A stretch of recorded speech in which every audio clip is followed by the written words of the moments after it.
सर्व कर्माणि मनसा संन्यस्यास्ते सुखं वशी नवद्वारे पुरे देही नैव कुर्वन्न कारयन.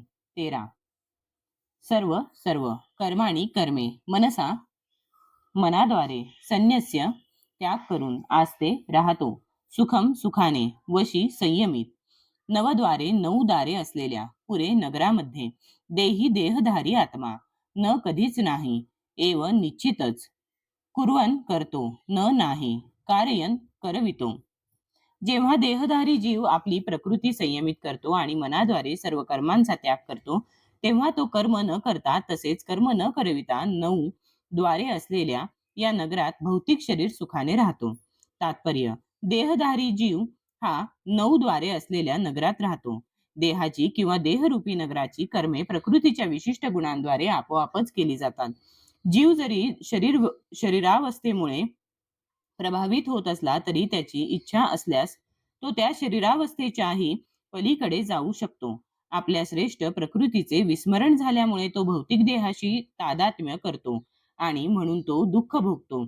कृष्ण भावनेद्वारे तो आपले मूळ स्वरूप जागृत करून देहातून मुक्त होऊ शकतो. त्यामुळे मनुष्य जेव्हा कृष्ण भावनेचा अंगीकार करतो तेव्हा तो शारीरिक क्रियांपासून पूर्णतया अलिप्त होतो.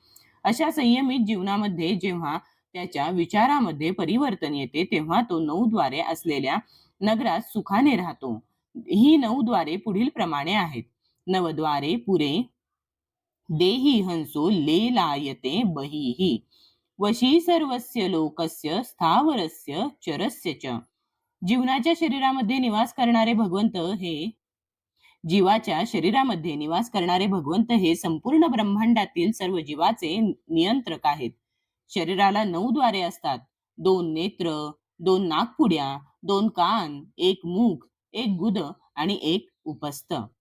जीव आपल्या बद्धावस्थेमध्ये शरीराशी तादात्म्य करतो, परंतु जेव्हा तो अंतर्यामी भगवंतांशी तादात्म्य करतो तेव्हा तो शरीरामध्ये असूनही भगवंतांप्रमाणेच मुक्त असतो.